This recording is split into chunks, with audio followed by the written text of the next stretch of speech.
So এখন রাত্রে almost 2টা বেজে যাইতেছে। আমি এখন হচ্ছে রান্নাবান্না করতেছি। মেকআপ পর্যন্ত ওঠার টাইমটা পাইনি, কারণ হচ্ছে মেকআপ উঠাইতে গেলে ফ্রেশ ট্রেশ হইতে গেলে আধা ঘন্টা টাইম চলে যায়। তো সেই টাইম হয়ে যাবে। আর আমরা যেহেতু বাইরে থেকে আসছি, আর রান্নাবান্নাও কিছু করা ছিল না, কারণ কালকে আমরা বাইরে থেকে সেরে খেয়ে আসছি, আর রান্নাবান্না করার সুযোগও পাইনি যেহেতু আজকে শুটে গেছি। তো হচ্ছে আসার পর ভাবছি যে আজকে ভর্তা খাবো, সব কিছু থাকবে ভর্তা আইটেম। তো ডাল, 3 পদের ভর্তা, ধনিয়া পাতার ভর্তা যেটা আমার মোস্ট ফেভারিট। আমি ধনিয়া পাতার ভর্তা থাকলে আমার আর কিছুই লাগে না।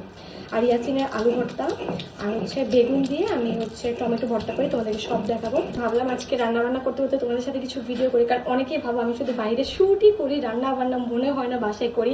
ইয়াসিন কি খায় না খায়, তোমাদের এত চিন্তা ইয়াসিনকে নিয়ে, মানে অনেক কিছু কিছু মানুষের, সবার কথা বলছি না, তো কিছু কিছু মানুষের চিন্তা এত ইয়াসিনকে নিয়ে। তো ভাবলাম যে আজকে ভিডিও দিই। আমি কখনোই ভ্যালেন্টাইনের ভর্তা করি না, আমি হচ্ছে সবসময় পাটায় ভর্তা করি, যেটা আমার অনেক ভালো লাগে। একটু কষ্ট হয় বাট হচ্ছে একটু মজা বেশি হয়। তো আমাকে আলু ভর্তা হেল্প করতে এসে বলছে মাস্টার শেফ। এই শেফের আলু ভর্তা কিন্তু খুব মজা হয়।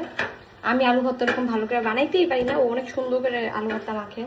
দেখেন শেফ কত সুন্দর করে আলু ভর্তা মাখতেছে। ও মাই গড, স্মেল এসে পড়ছি এখন, এত মজা, আল্লাহ কি মানে পাগল হয়ে যেতেছি, মুখ দিয়ে আমার পানি পড়ে যেতেছে। না কাজই তো বললাম না। না আসলে অনেক মজা করে আলু ভর্তা বানাইতে পারে। দেখছো আমি তোমার কত প্রশংসা করি। You are the best husband in the world.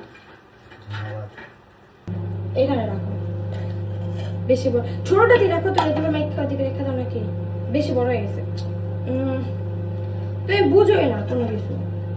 ধনিয়া পাতা, পুদিনা পাতা, সব পাতা পুতা এই যে বেশি বড় প্লেট গেছে, ছোটটাও নিয়ে গেছে। এই যে আমাদের 3 ধরনের ভর্তা, এটা হচ্ছে বেগুন টমেটো ভর্তা, এটা হচ্ছে ধনিয়া পাতা ভর্তা, আর এটা হচ্ছে আলু ভর্তা। তো আজকে একদম ভর্তা দিয়ে সবাই, আর ডাল হচ্ছে আছে, ডাল আছে, আর সাথে চিংড়ি মাছ আছে। চিংড়ি মাছটা শুধু একটু গরম করবো। আর এখানে 3 ধরনের ভর্তা কার কার ফেভারিট অবশ্যই কমেন্ট করে জানাবা। তো আজকের ভিডিওটা এই পর্যন্তই। সব ভালো থাকবেন, সুস্থ থাকবেন, বাই বাই।